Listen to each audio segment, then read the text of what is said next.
Good afternoon, everyone. Welcome to the Johns Hopkins School of Education, Doctor of Education virtual webinar. My name is Sion John. I'm the Assistant Director of Admissions. Also here with me, I have my colleague from the Office of Admissions, and she will introduce herself. Hello, good afternoon, everyone. My name is Tanya McMillan. I am an admissions coordinator here at the Johns Hopkins School of Education.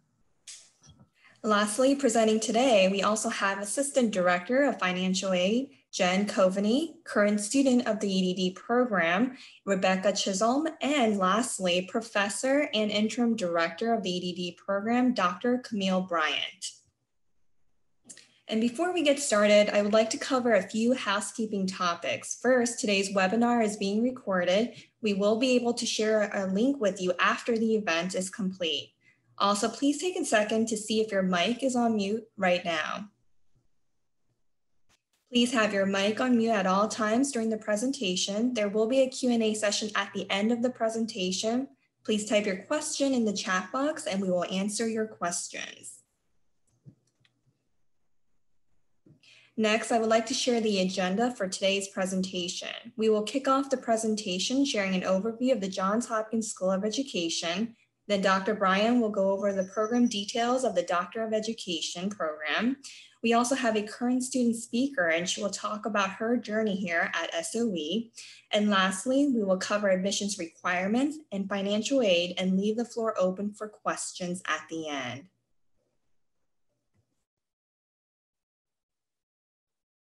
And to start, we are one of 9 schools at Johns Hopkins University. We began offering college courses for teachers in 1909 and then became our own school in 2007.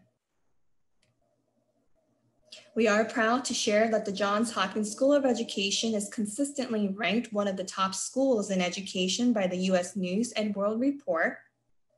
For school enrollment, we have approximately 2,465 students and offer more than 30 graduate programs, which includes doctoral, master's, and graduate certificate programs. And we do have a strong network of over 22,000 SOE alums. For faculty introduction, Dr. Camille Bryant is an associate professor and the interim director of the Doctor of Education program at SOE. Her research interests are in research methods on self-efficacy, program evaluation, and the role of contextual factors on the implementation of educational programs. Thank you, Sion. I am going to hand the floor over to Dr. Bryant. Dr. Bryant will be presenting on the Doctor of Education program. Thank you, Sion. Thank you for that introduction. So I first want to just share with you the vision and mission of the EdD program. Our vision is to have a broad impact, and we're really fortunate in that we're able to serve students across the globe to help fulfill that vision. We want to impact complex educational problems across the globe by preparing scholar practitioners who consider social justice issues as they lead change within educational contexts. So in order to fulfill that vision, the EdD program is designed to prepare an exceptional core of scholar practitioners, both nationally and internationally, who examine and intervene in educational problems of practice with reliance on their expertise as practitioners and a curriculum that emphasizes transdisciplinary perspectives, systems thinking, improvement science, rigorous methodology, and social justice, all for the purpose of improving educational outcomes.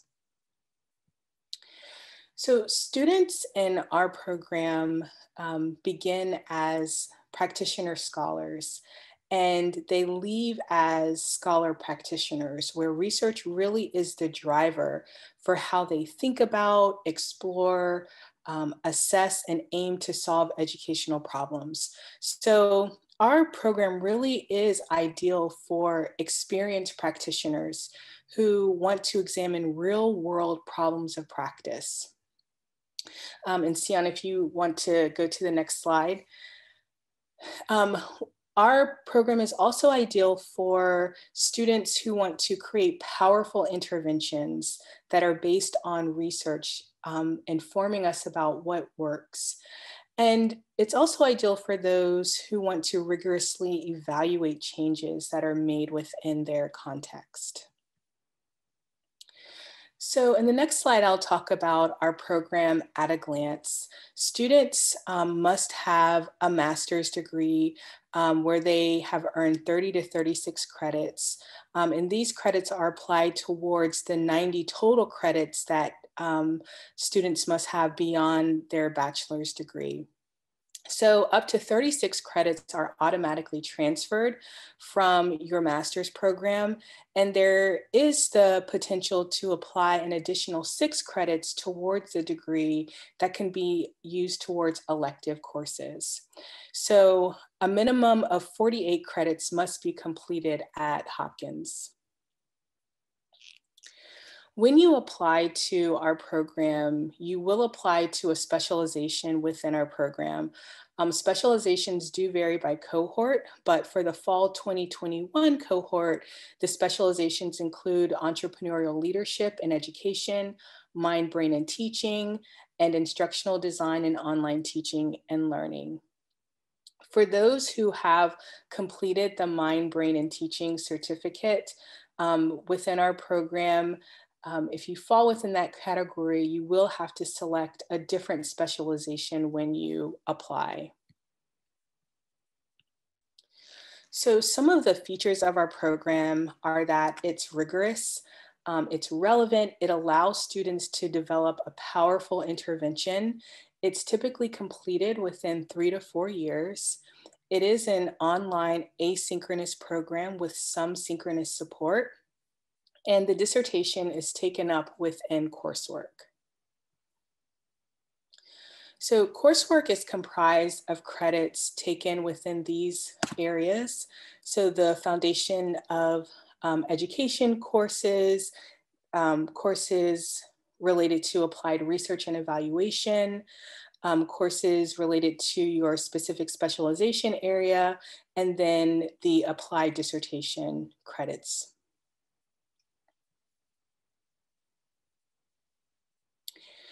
So within the program, there are transition points where students demonstrate their competency mastery in written and oral assessments.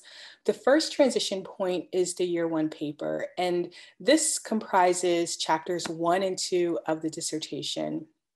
And this is where students examine factors related to their problem of practice using the literature. They also conduct an empirical study within their context of professional practice. The comprehensive exam is the next transition point, which is an oral examination following year 2 of the program. And this is focused on the core courses. The dissertation proposal is where students defend chapters 1 through 4 of the dissertation. So here they discuss the literature related to their problem of practice, the findings from their empirical study within their context to understand their problem and contributing factors to that problem. A second literature review related to interventions that are going to help mitigate some of those contributing factors, and then a proposed evaluation for examining the implementation and the outcomes of the intervention within their context. The final transition point is the dissertation. This is defended orally, and it's where students present chapters 1 through 5 of the dissertation. So those chapters that I just spoke of, as well as the findings of their intervention study. And I'll talk more about the elements of the dissertation in the next slide. So the final and most significant requirement of the EdD program is the applied dissertation. And this is the culmination of independently completed but closely interrelated projects that includes the first literature review about the problem of practice and those contributing factors related to the problem. It also includes the empirical study of those factors within your particular context. So these again are the components of the year 1 paper, where you're looking at the literature, you're using that literature to understand what factors are actually contributing to the problem, and then using that knowledge to conduct an empirical study to determine which of those factors from the literature are operating within your particular context. The remaining chapters are comprised of another literature review where you examine interventions to address those contributing factors that have been determined from the needs assessment. And then you design an intervention and study the implementation and the effects of the intervention on addressing those factors and problem. So in a nutshell, the goal really is to study the problem deeply first. We don't want to act too quickly in terms of intervening without really knowing and deeply understanding the problem and the factors contributing to that problem within your specific context. So by understanding the problem deeply, you can then develop a targeted intervention that's going to address the problem. So this requires that you have a strong understanding of the literature related to your topic, and a strong research methods toolkit that's going to allow you to empirically examine the problem as well as the intervention. So this program is designed so that you're working on the chapters within your coursework throughout your 3 years in the program. The focus is on a contextualized problem of practice within your professional practice, and the applied dissertation is designed for you to make significant change within your professional practice, and there may also be implications for policy changes. So in order for students to meet the requirements of the program, to successfully navigate these transition points, all leading to the completion of the applied dissertation, it's important for us as a program to be intentional about the support that we provide students. So the support structures of the program to aid in program completion include the online orientation during the summer prior to students' first fall semester. I'll talk a little bit more about that in the next slide. And so the online orientation introduces students to the technology of the program, library resources, research methods, foundational topics. You'll do a course tour, just to name a few.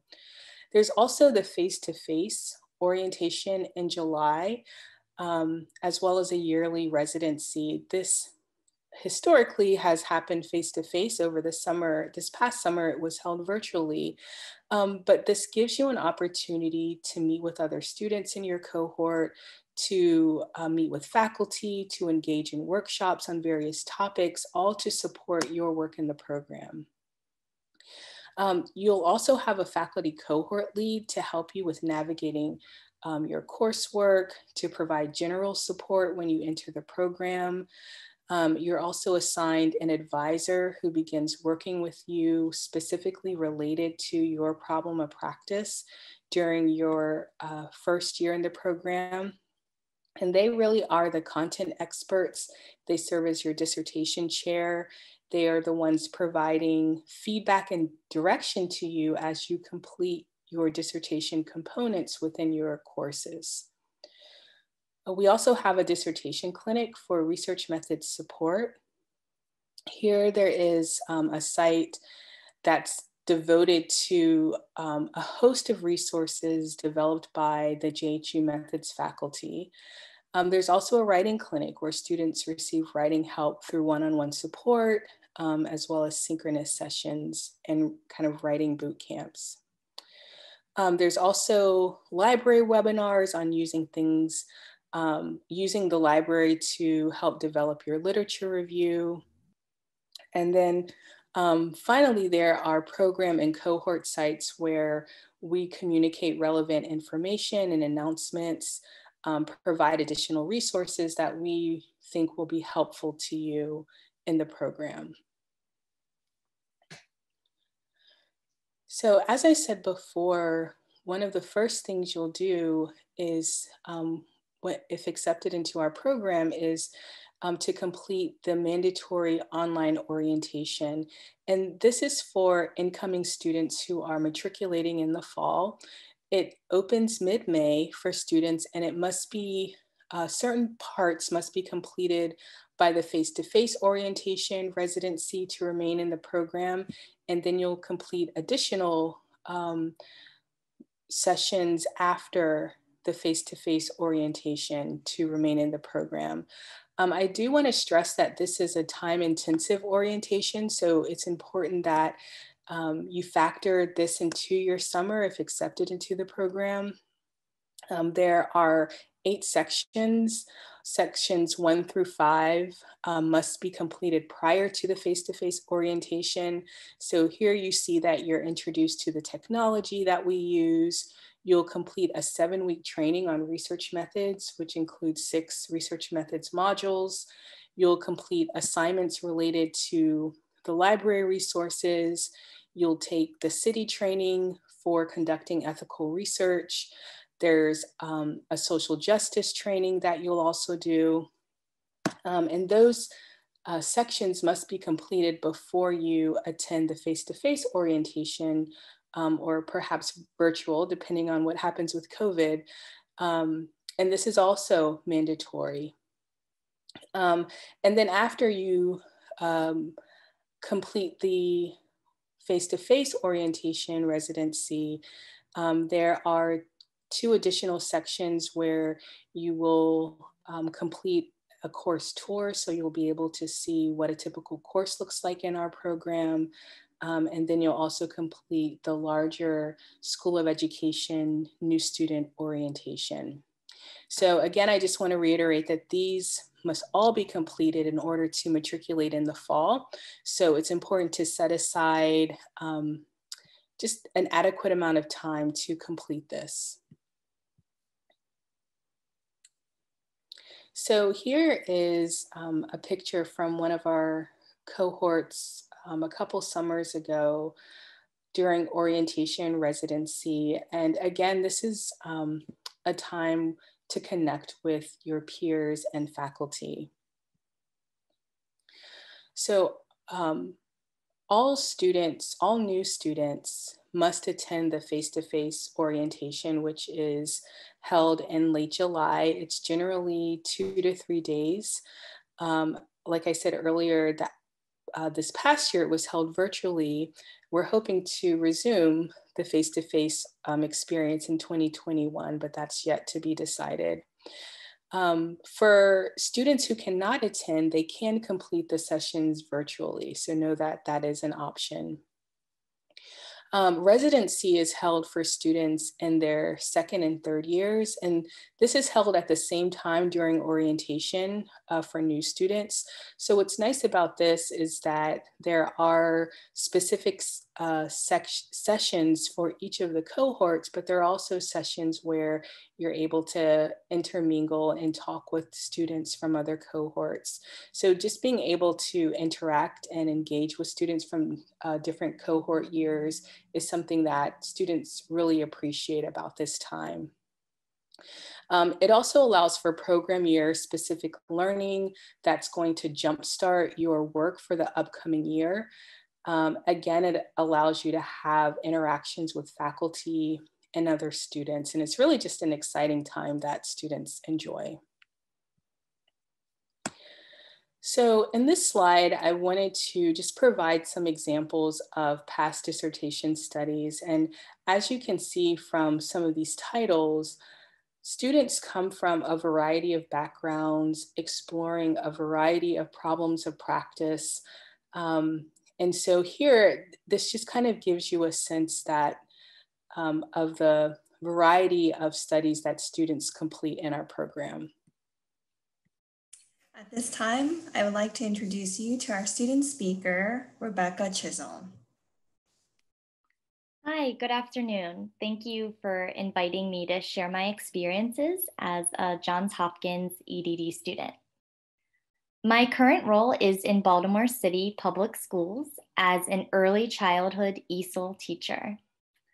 In 2017, I chose the Hopkins EdD program because of the reputation, the consistent top rankings, and the unique opportunities to learn from experts in the educational field. I also completed my master's in education at Hopkins, which was a very positive learning experience, and I looked forward to continuing my studies. My specialization area was entrepreneurial leadership in education. I recently defended my dissertation on early childhood educator knowledge, use, and self-efficacy in English learner education. My specialization area professors really provided a unique perspective on my problem of practice throughout each semester of the program.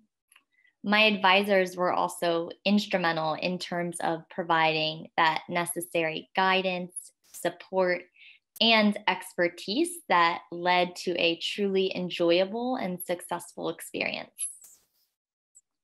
Throughout the past 3 years, I really enjoyed connecting with a diverse group of students across the world. We were able to collaborate with many different colleagues across a variety of educational institutions.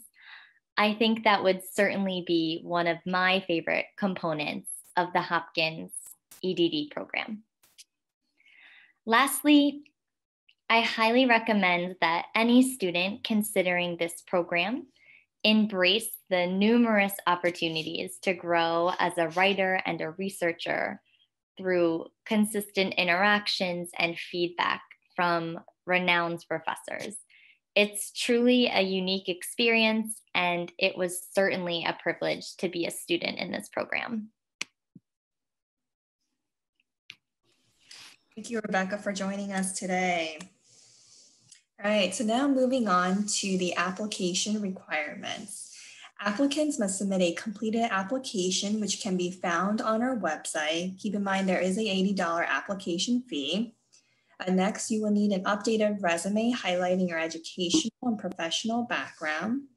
Your personal statement should not exceed more than 750 words describing a problem of practice relevant to your current context of professional practice. And be sure to align your problem of practice with one of the 3 specializations.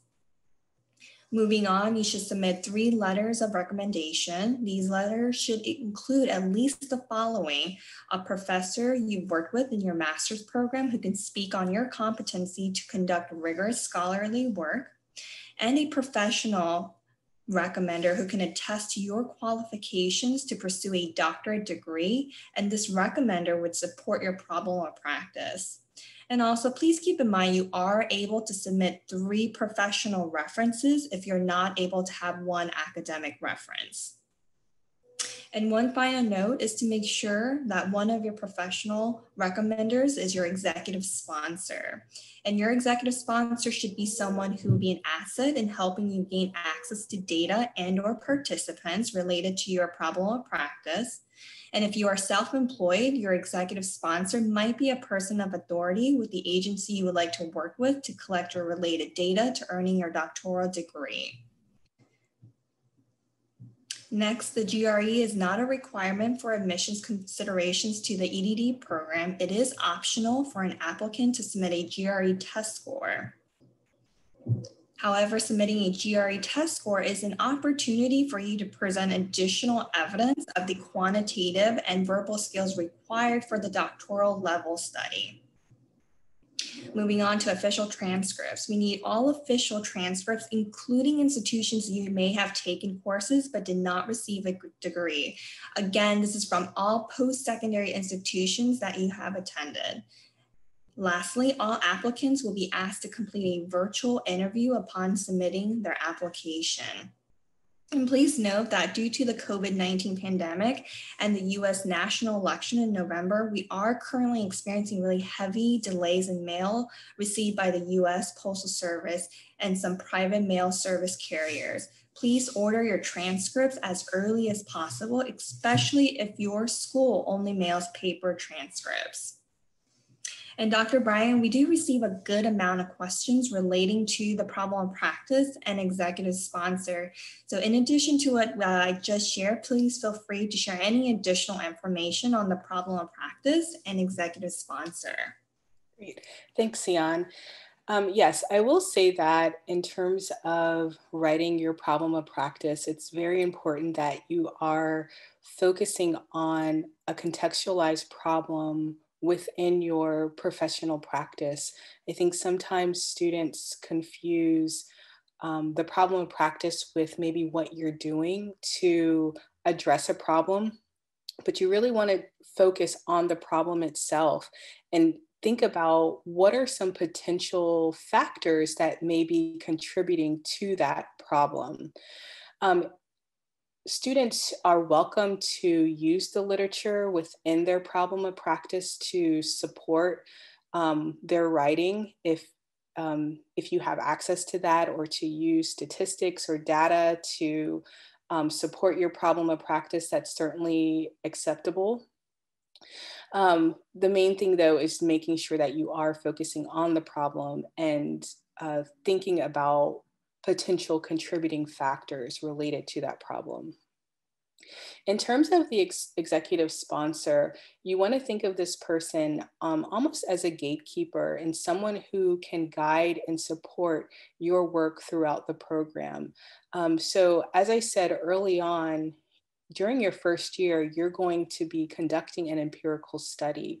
And so it's important to know someone who has that kind of broader understanding of the context that you're working in, that is going to help facilitate your progress in terms of collecting the data that you need, pointing you to the right individuals to do that, or to the right kind of institutions within your context to conduct that research. So they really are acting as a gatekeeper, as a person of support who can guide you in the dissertation work that you are doing throughout the 3 years in our program. Thank you, Dr. Bryant. Moving on to the admissions timeline. The EdD application is open for fall 2021 admission. You will be able to find the application on the school's website. The application deadline is January 6th, and any supporting materials, for example, your official transcript, letters of recommendation, virtual interview, must be in by January 22nd. Applications will be reviewed from February to mid-March, and finally, admissions decision will be released mid-March. There are a few additional steps you need to take in order to complete the application process if you are an international student. You must submit a TOEFL or IELTS score, and if your degree was completed outside of the US, you will need to complete a course-by-course evaluation. Additional information can be found on our website. And at this time, I will hand the floor over to my colleague Jen, and she will go over tuition and financial aid. Good afternoon, everyone. It's a pleasure to be here with you virtually today. My name is Jen Coveney, and I'm the Assistant Director of Financial Aid here at the Johns Hopkins University School of Education. So what we're looking at right now is the cost of attendance, tuition, and fees. So the per credit rate, the estimated per credit rate for the 21-22 academic year is $1,531. So that would be per credit. And courses are 3 credits per course. And the total number of courses is 18. Along with the tuition charge, there is also a technology fee per credit of $15 and a registration fee of $175 per semester.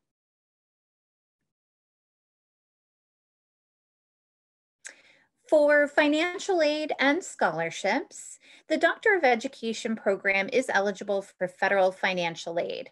So federal aid includes the Federal Direct Unsubsidized Stafford Loan. Graduate students can receive up to $20,500 in the Federal Direct Unsubsidized Stafford Loan. However, to be eligible for those funds, you would need to be a U.S. citizen or permanent resident and complete the FAFSA application. The FAFSA stands for Free Application for Federal Student Aid, and the FAFSA can be completed online at studentaid.gov. In addition to the Stafford loan, which the maximum amount is $20,500, if additional funds are needed, graduate students can apply for the Federal Direct Graduate Plus Loan. The Plus Loan is a loan that you can borrow to cover any additional tuition expenses that you may have, as well as living expenses, books and supplies, personal expenses, and travel expenses. Students must be registered at least half-time. Half-time is 4.5 credits or more per semester. So that would be 2 classes per semester in order to be eligible for federal loans.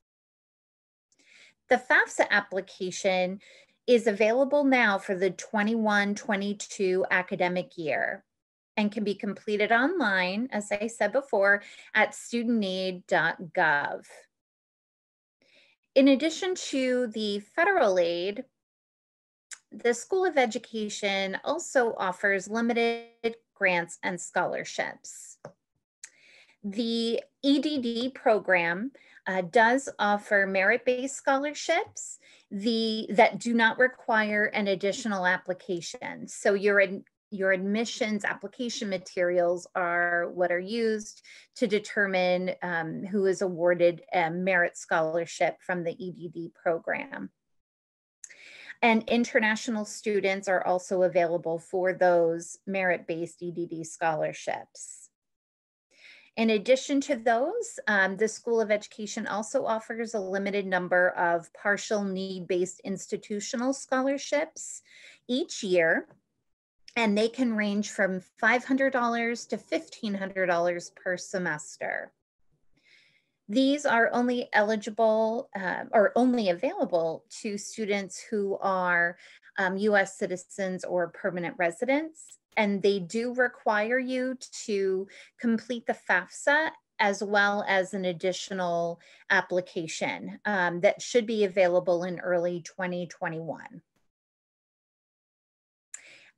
And my name is Jennifer, as I said before. If you have any additional questions, we are happy to help. Our email address is soe.finaid@jhu.edu. Thank you so much. Thank you, Jen, for joining us today and sharing information on tuition and financial aid. So if you have any questions relating to your application, please contact Admissions Coordinator Tanya McMillan. And then any program-related questions, please contact Kathy Chow and Dr. Bryant. Thank you for attending the Doctor of Education program, a virtual webinar. At this time, we would like to open the floor up for questions. Please type your question in the chat box. Thank you, Sion. I'll start with the first question. What are some of the misgivings or reservations that employers have regarding students who exclusively earned a doctoral degree online versus those who earn it through live classroom experience? So I would say that maybe 10 to 12 years ago, I would say that there was more of a concern. I think one thing that that employers have to think about is the institution from which that degree comes from. As you know, the Hopkins reputation, we're one of the leading schools in the country. And so the name Hopkins carries a lot of weight.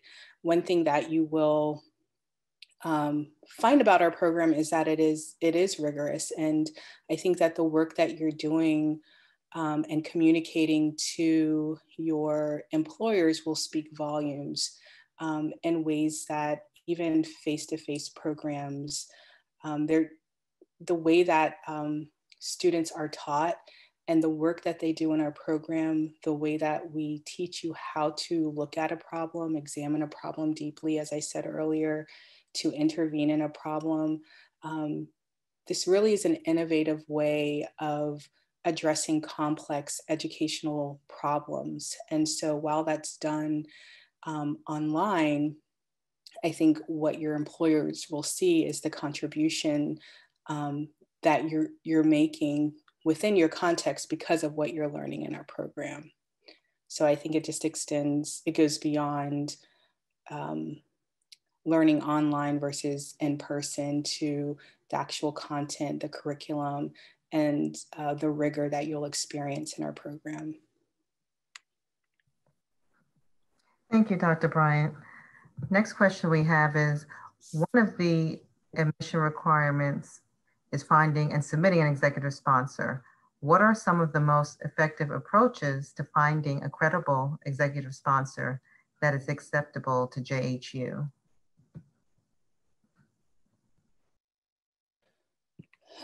So in this case, I think it's just making sure that whoever is your executive sponsor has an understanding of the system that you are operating in. And so they're going to be able to guide you to the right resources in order to conduct your research. So, for example, if you are a teacher, I wouldn't imagine that another teacher would have that broad lens to guide you in the direction that you would need to go in and to support the work that you're doing.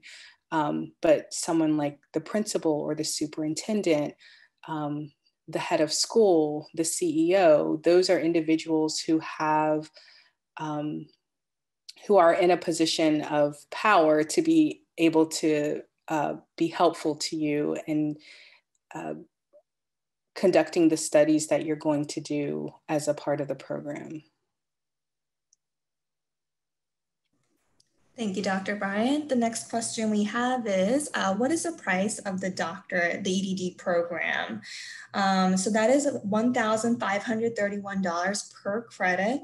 The required number of courses is 18 courses. So each course is 3 credits. So the total cost of the program would be $87,895. And please keep in mind, SOE, we do offer a very limited number of merit-based scholarship, and the amount ranges from $500 to about $2,000, and there's no application that is needed in order to apply for the merit-based scholarship. The next question we have is, could you please give more information about the standard and extended EdD? Sure. So we know that when students come into our program, the expectation may be to complete the program in 3 years. The extended program just allows students to slow the program down. So instead of taking 2 courses per semester, they may take 1 course per semester during their first year, and then in the subsequent years, take more courses. And that really just depends on the students' needs, what's going on in their own lives, but it's an opportunity for them to complete the program in 4 years or sometimes 5 as opposed to 3 years. Next question we have is from, let's see, Nicole. What % of your cohort is made up of a higher ed professionals on the strategic administration end? I can think of a boatload of issues we face within that space that need vision and resolution. Is that a valued space for this program versus being on the academic end, which I often partner with or advise in order to see a large scale problem through? So it's certainly a population of students that we do value. Over the years, we've actually been more intentional about including more higher ed readings within courses. So I would say about 10 to 15% of our cohort is made of higher ed professionals. And not all of our professionals are in education per se.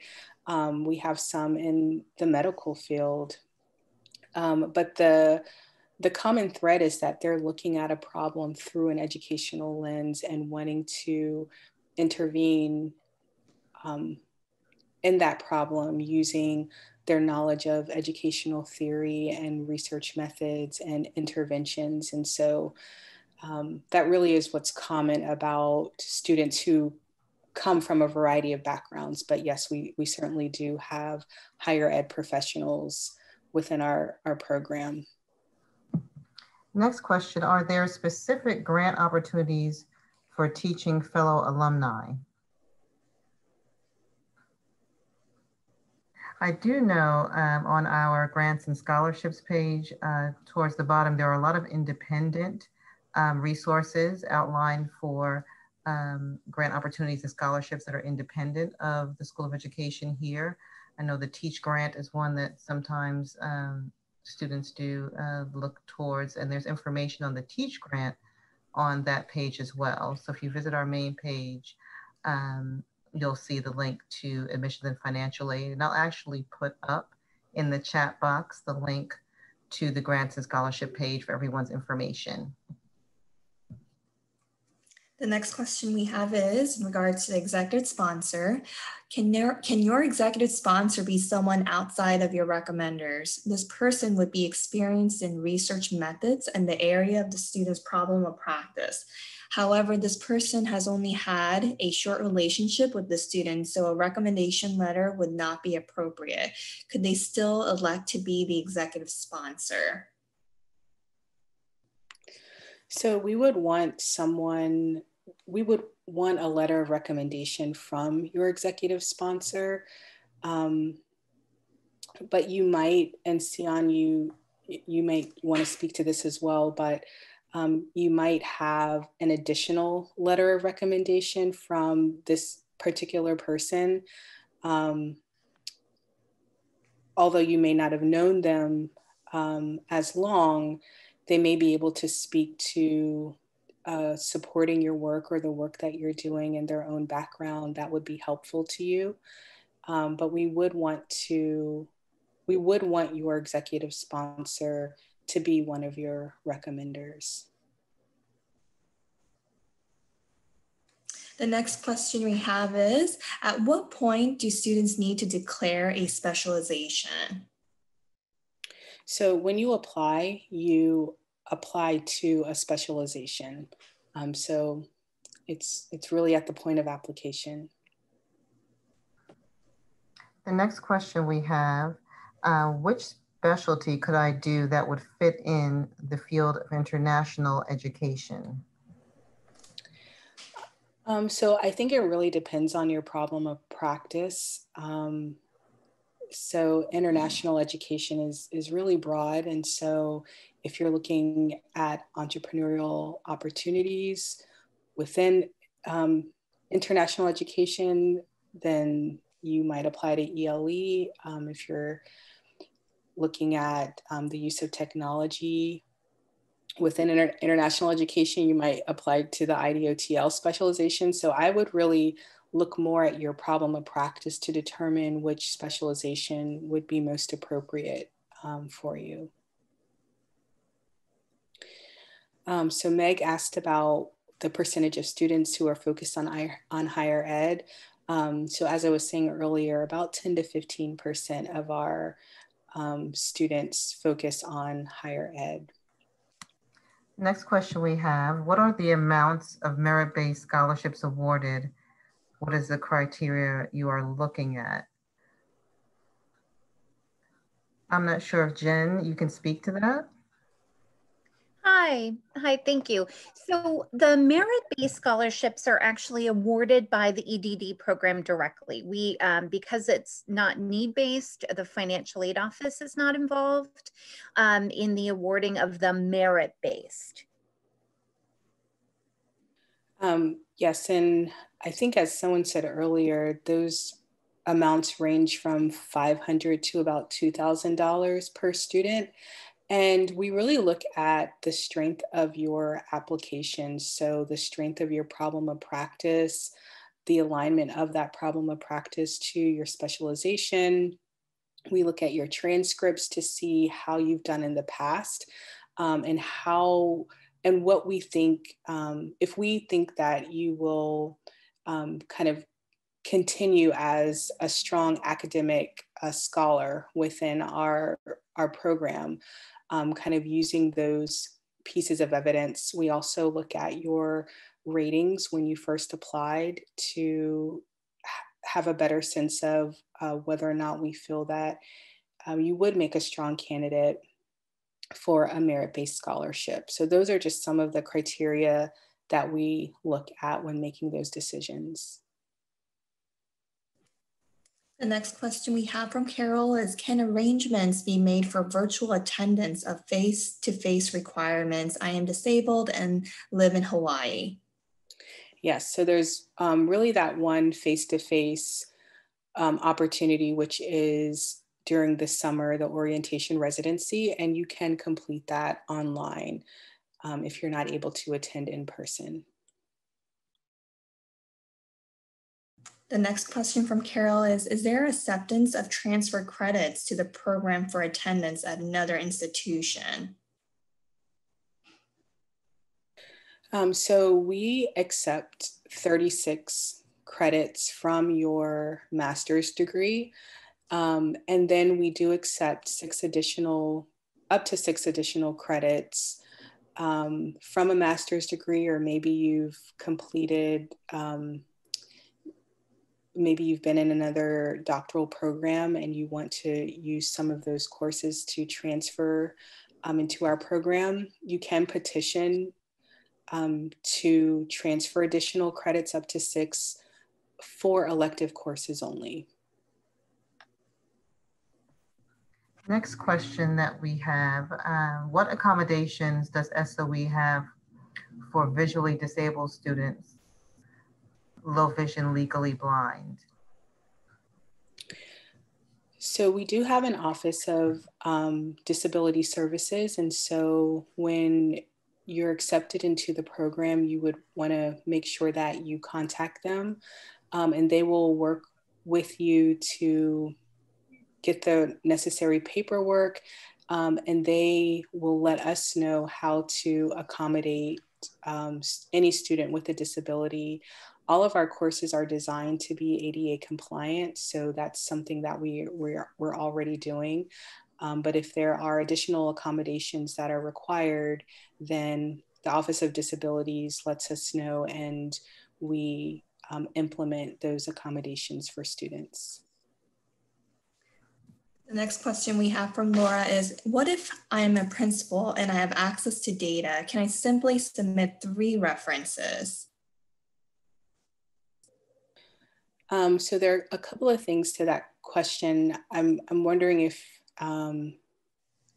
so even though you have access to data, you would still need an executive sponsor, because there are, depending on your problem of practice and what you find in the literature, there may be data that you don't have access to, maybe at the district level, or it just depends on what you're studying, but that you would still need an executive sponsor.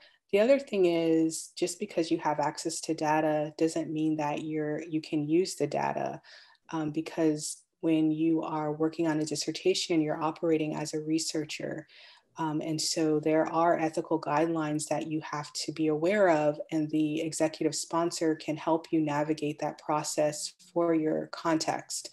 So it's not as easy as, I have access to this data as the principal, but it's thinking about, can I use this data as a researcher, that it's going for use in a published manuscript. And so that executive sponsor, I think, would have some insight in terms of being able to use that data for that purpose.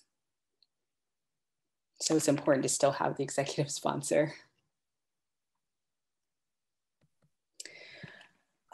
So Clifford asked, does the problem of practice need to be in traditional education? Can it be in a non-education field?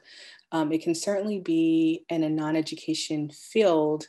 You probably may have gleaned from the slide on those past dissertation studies, that students really do come from a variety of backgrounds and are exploring a variety of problems and practices. But the thing that is common to all is that you're going to use an educational lens to examine that problem and to intervene in that problem, regardless of the field that you're coming from.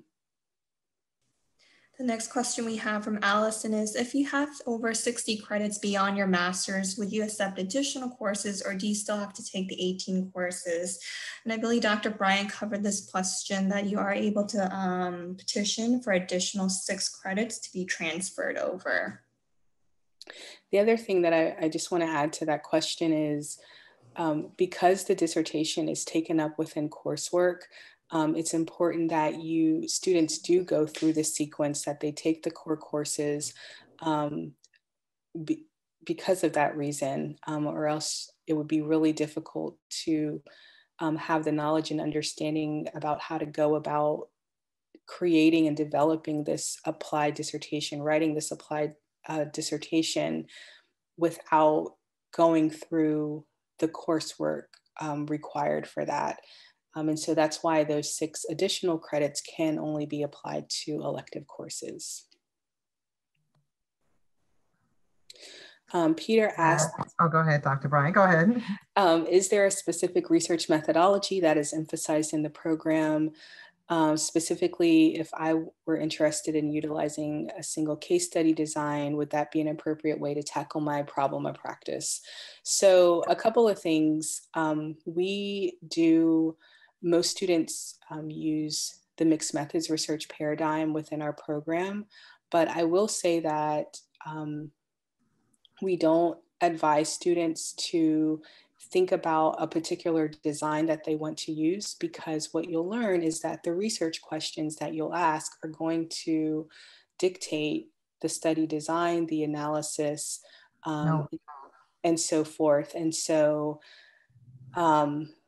you may come into the program thinking that you want to use a single case study design, and then the research questions that you ask may not lend themselves to that. Those questions. And so you want to just keep that in mind as you're coming into the program, but you will learn quantitative methods, qualitative methods, as well as mixed methods research. The next question we have is, I teach at a university level, and alas, all of my graduate faculty recommendation possibilities are now retired. I have plenty of colleagues who I could leverage to report on my abilities. Would that be acceptable? Meg, to answer your question, yes, you are able to submit 3 professional references if you're not able to have 1 academic reference. There's a question, Cora asked, what percentage of students identify as Black or African American? What is the acceptance rate, and how many people apply? So in terms of the percentage of students who identify as Black or African American,